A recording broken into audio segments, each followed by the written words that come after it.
श्री सुंदर प्रसाद जी, संसार में बहुत सारे ग्रंथ हैं। श्रीमद् गीता है, श्रीमद् भागवत है, वेद है, शास्त्र है, पुराण है और भी धार्मिक बहुत ग्रंथ हैं। लेकिन उनके अंदर मानो रामायण है तो केवल राम भगवान का जीवन चरित्र थोड़ा सा। श्रीमद् भागवत में श्री कृष्ण लीलाओं का, बालपने का और बाद में महाभारत की सारी बातों का वर्णन है। लेकिन किसी भी ग्रंथ में, दुनिया का कोई भी ग्रंथ ले लो, कहते जरूर हैं गॉड इज वन, लेकिन वो कौन है, उसका स्वरूप क्या है? क्योंकि यदि उसके स्वरूप का किसी को खबर हो जाती तो बहुत सारे लोग मूर्तियां भी बना लेते, फोटो भी बना लेते। आज दिन सुधी करोड़ों बार ये दुनिया इसी तरह से बनती है, समय आता है, प्रलय हो जाता है, लेकिन उस पार ब्रह्म का धाम कहाँ है, कहाँ पर वो रहता है, कोई नहीं बता देता। तो कहते हैं कण कण में ही वो बैठा है। अनुमान के साथ हर एक ने अपना ज्ञान बताया अवश्य, लेकिन उनका स्वरूप कहाँ है? जैसे ब्रह्मा विष्णु महेश राम भगवान का स्थान जो है वैकुंठ है कहते हैं, और त्रिपुरी है, वहां पर तीन रहते हैं, ब्रह्मा जी हैं, विष्णु हैं, शंकर भगवान है। लेकिन पारब्रह्म कहाँ रहते हैं? उनका स्वरूप क्या है? उनका श्रृंगार क्या है? उनकी लीलाएं क्या हैं? वो अपने परम धाम में अंदर क्या करते हैं? कोई भी आज तक बता ही नहीं सका। तो आदि नारायण जो त्रिदेवा को भी उत्पन्न करने वाले हैं, उनसे भी पूछा तो उन्होंने वेदों में क्या बोला? नेति नेति, के इति, इस ब्रह्मांड में नहीं। तो फिर ये तो आत्माओं के आने का कारण बन गया। तो आत्म एव परमात्मा, पार ब्रह्म जिसको कहते हैं, सुप्रीम टू गॉड जिसको कहते हैं, वो अपनी आत्माओं से, और आत्माएं पार ब्रह्म से कभी भी अलग हो सकती नहीं थी, हो ही नहीं सकती हैं। एज लाइक सूर्य की किरणें सूर्य से और दरिया की लहरें दरिया से कभी भी भिन्न हो ही नहीं सकती, क्योंकि वो मिलकर एक स्वरूप है। इसी तरह से परम धाम के अंदर ये जो हम रूहें कहते हैं, आत्माएं कहते हैं, सोल कहते हैं, ये पार ब्रह्म का उसी तरह से स्वरूप है जिस तरह से किरण है। तो यहाँ हम समझते हैं कि शायद वहाँ वो लेडीज हैं और वो जेंट्स हैं। ये क्वेश्चन सिर्फ इस दुनिया में है, वहाँ नहीं। और ना ही यहाँ की तरह से कोई जो यहाँ होता है लेडी पति पत्नी का, वहाँ पर ऐसा कुछ मतलब ही नहीं। ये नर्क भरी इस दुनिया के अंदर का ही सब बेशक है। अब वो आत्माएं किसी के अंदर नहीं है। यहाँ हर जनरल आदमी से पूछो तो कहते हैं भाई आज मेरी आत्मा बहुत दुखी है। इतना भी यहाँ दुनिया में कोई ज्ञान नहीं देने वाला था। What is the difference between जीव एंड सोल? जीव क्या है? ये त्रिदेवा का अंश है। जीवो जीवस्य जीवनम। और फिर क्या है कि यहाँ एक जीव से दूसरे जीव की संख्या बढ़ती चली जाती है। तभी आज देखिए वर्ल्ड की कितनी आबादी बढ़ गई। ये जीव पैदा हो रहे हैं, कर्म करते हैं और मरते हैं। ये 14 लोक के अंदर यही सिलसिला चला। जन्मना मरना, कर्म करना, फिर जन्मना, फिर मरना, जन्मना मरना। अगर बहुत विरला कोई निकल भी आए तो उनको मुक्ति वैकुंठ में मिलती है। और जब वैकुंठ का भी प्रलय हो जाता है, जीव फिर मर जाते हैं। लेकिन आत्मा न जन्मती है और ना ही आत्मा मरती है। अब कहते तो है ना, फिर भैया अगर हम किसी से पूछे भाई तेरे अंदर आत्मा है तो तुमने तो जन्म लिया था, तो फिर आत्मा उस समय कहाँ थी? No answer. आत्मा कभी भी जन्म के बाद अंदर आकर प्रवेश करती है, जन्मती नहीं। जीव जन्मता है और जन्म लेने के बाद any time then and there भी, जैसे बेबी ने जन्म लिया उस वक्त भी प्रवेश कर सकती है, 4 साल के बाद भी प्रवेश कर सकती है, 10 साल के बाद, 50 साल के बाद भी प्रवेश कर सकती है, कोई उसका निश्चित टाइम नहीं है। वह तो ये है कि उस आत्म ने जो जो कुछ संसार में अनुभव देखने के लिए आई है, तो राज्य महाराज उसको उसी जीव पर बिठा देते हैं, वो अनुभव करते हैं। जन्मती मरनी और मरण से पहले जब देखती है कि इसकी डेथ होने वाली है तो आत्म पहले निकल जाती है। ये है आत्मा जो केवल इसी कलयुग में ही परम धाम से आई। सब जीव ही थे, कर्म कर रहे हैं खरे खोटे और उसके अनुसार उनको जो है वो मिलता है। और हम समझ रहे हैं कि शायद हमारे ऊपर इतनी जिम्मेवारी क्यों डाल रखी है, इतना हम कमा क्यों रहे हैं। ये जो अब कमाया जा रहा है ये पहले जन्म का फल है, उसका आप लोग चेक काट रहे हो और खा रहे हो, पी रहे हो, भोग कर रहे हो सब कुछ। ये पूर्व जन्म का अच्छे कर्मों का फल है।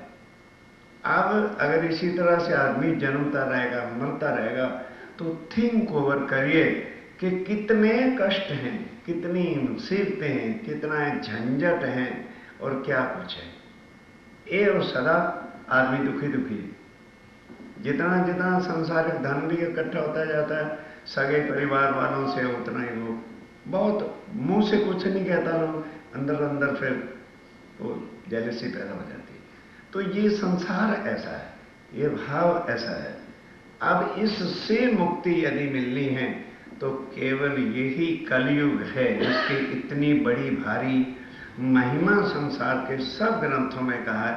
राम भगवान ने स्वयं कहा कलयुग बड़े भाग्य मनुष्य तन पाओ, सौर दुर्लभ सब ग्रंथन गावा। इसमें जन्म लेने के लिए देवी देवता भी तरसते हैं। क्यों? उनको तो पता है कि इसमें पार ब्रह्म अक्षरातीत में आना है, जो सबका वो पूर्ण ब्रह्म है। अब जैसे जैसे आता जाएगा आपको बताता जाऊंगा। अब वो पार ब्रह्म अक्षरातीत आके जन्म तो नहीं लेगा, किसी तन में प्रवेश करेगा। यहाँ प्रॉब्लम क्या है, हम तन को देखते हैं, ये नहीं सोचते कि भी इसके अंदर से जो आवाज आ रही है वो कहाँ की है। अगर तो संसार का कोई जीव होगा वो संसार की बातों में हर वक्त लगा रहेगा। आप बिठा के देखना, चर्चा सुने उसके बाद अपनी घरेलू बातें शुरू हो जाए। ईश्वरी सृष्टि होगी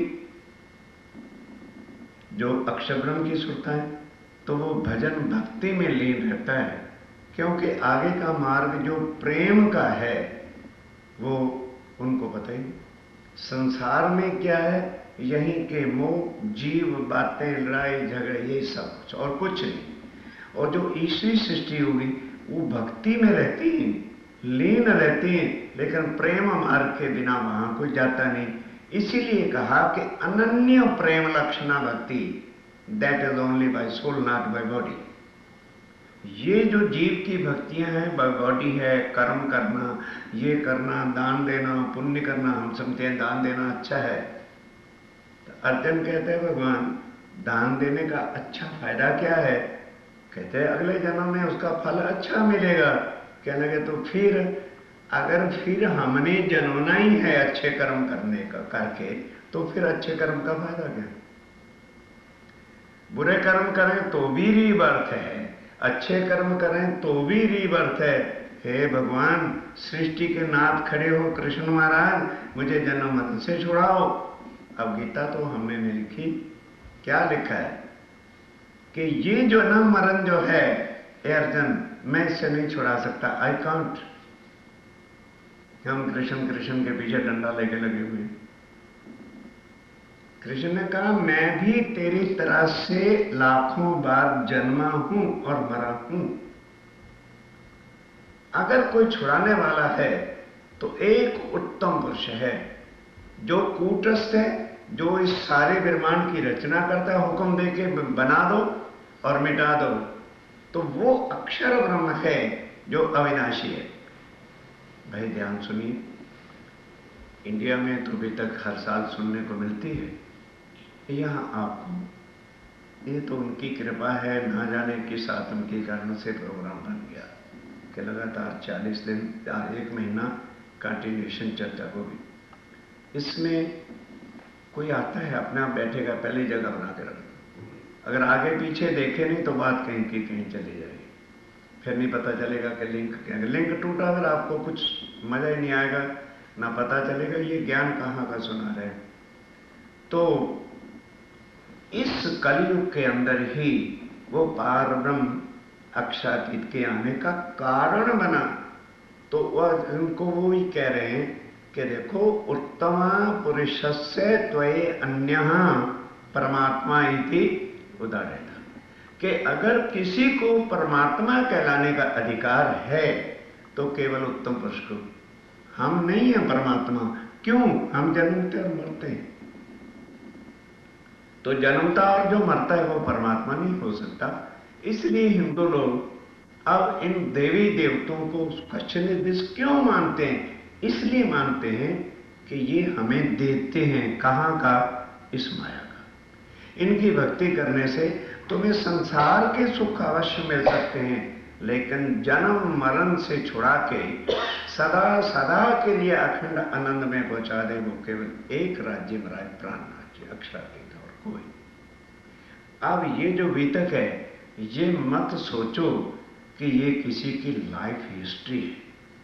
तो लाइफ हिस्ट्री तो उसको कह सकते हैं कि जिसकी पूरी लाइफ का काम हो गया और उसकी डेथ हो गई। अब ये तो किसी की लाइफ हिस्ट्री नहीं है।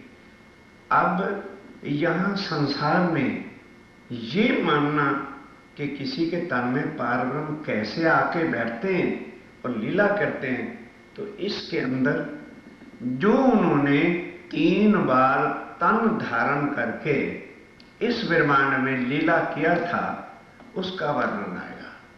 पहली बार कहां? अरब के अंदर मोहम्मद साहब के तन के अंदर वो शक्ति बैठी। तभी तो कुरान के अंदर ये कहा मोहम्मद साहब ने कि दुनिया वालों, मैं उस परम धाम से में गया था और मिल के आया हूं। ये कौन गवाही दे सकता है? हुसैन। और मैंने उस पार ब्रह्म के स्वरूप को देखा, उनके परम धाम को देखा, श्री जमुना जी को देखा, उनका घाट कैसा था उसको देखा, हौज कौसर को देखा। अगर हम बाई बॉडी थिंक ओवर करेंगे तो हम तो भाग जाएंगे, अरे भाई वहां नहीं जाना, वो तो मुसलमानों की कथा सुनाते हैं। Whether we are Hindu, Mohammedan, Sikh, Christian, something else, by body, not by soul.